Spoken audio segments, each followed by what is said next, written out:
Have you ever just stopped and wondered, what really makes me, me? In the grand cosmic blueprint of your life, there's a single starting point that really defines your whole story. Today, we're going to unlock the secrets of that starting point, your cosmic identity. Let's dive right in. Really think about it for a second. Who are you, deep down at your core? And maybe more importantly, is that the same person the world sees when they first meet you? These are massive questions, right? Well, Vedic astrology suggests the answers all begin in one specific place. And that place is the first house in your birth chart. You can think of it as the absolute foundation of your entire horoscope. It's the very beginning of your personal story, and it holds the master key to how you project yourself out into the world.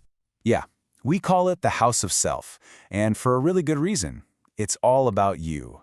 It governs your self-image, how you look, and the fundamental way you approach life. It's also known as the Tanu Bhava, which literally translates to the house of the body. So the key to this first house is a concept you might have heard of, the Lagna, or the ascendant. This is simply the zodiac sign that was physically rising up on the eastern horizon at the exact moment you were born. The best way to think of it as the front door to your life. It's that first impression you make, the mask you wear, and it sets the stage for absolutely everything else in your chart. And you look at what this one house covers? Wow, it is a lot. We're not just talking about your personality or your looks. We're talking about the whole package. It shapes your health, your general disposition, and your gut-level approach to every single situation you're ever going to face. It's basically the window to your entire outlook on life. Okay, so how does this actually play out in real life? Well, the specific zodiac sign of your ascendant gives your personality a totally unique flavor.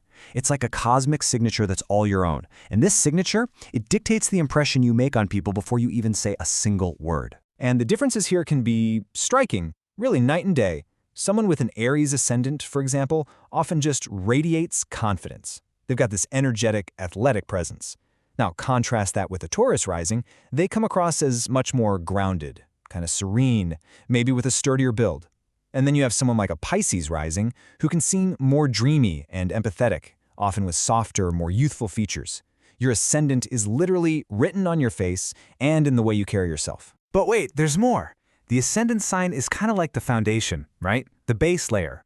But if you happen to have planets located in your first house, they act as these powerful modifiers. They add all these unique colors and layers to your personality, either amplifying or even changing the traits of your rising sign. So, let's say the sun is in your first house. Boom! That brings a huge surge of vitality. You just naturally carry this confidence, this radiant aura that pulls people in. It's a very powerful, self-expressive energy. But if the moon is in this house, the whole energy shifts. It creates a much softer, more sensitive and nurturing presence. Your emotional state is way more visible to everyone, and it influences your entire demeanor. Now, put Mars in the first house, and you get pure action and assertiveness. This can give you a really strong, energetic posture. Your body language might even seem a little aggressive or very confident, projecting power and drive. And then you've got Saturn. Its influence brings a more serious, reserved, and disciplined feel to a person. It can create this kind of dignified look, projecting maturity and dependability. This contrast really gets at how planets are often classified. You've got your benefics, like Jupiter and Venus, which tend to sprinkle in qualities like optimism and charm. Then you have the malefics, like Saturn and Mars, which can introduce challenges. Now, this does not mean a bad outcome. Not at all. It just points to the areas in your life where things like discipline and patience are going to become your greatest strengths. Okay, so that's all the theory. But what does all of this actually mean for you in your day-to-day life? Well, this is where we see this incredible connection between your mind and your body, all dictated by that first house. This quote just nails it, doesn't it?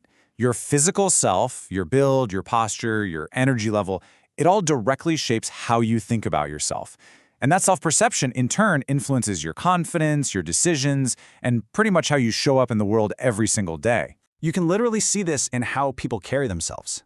That Aries rising with an athletic build, they might just naturally feel more assertive. A Virgo rising, who's known for precision, often moves in a very methodical, almost orderly way. A Scorpio rising can have this magnetic presence, projecting intensity through these really controlled gestures. And then a Libra rising often just has a graceful posture, always seeking balance in their stance.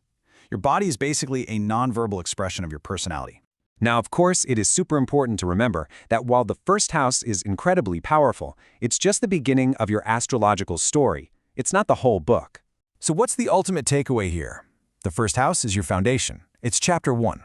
Everything else that happens in your chart builds upon the identity that's established right here. A strong first house can point to a smoother path, while a more challenged one highlights where your greatest growth is going to happen. So understanding your ascendant gives you the key to your own character. But like we said, it's just the first chapter. What story is written in the other 11 houses? What do they reveal about your money, your relationships, your career, and your ultimate destiny? The journey of self-discovery, my friend, has only just begun.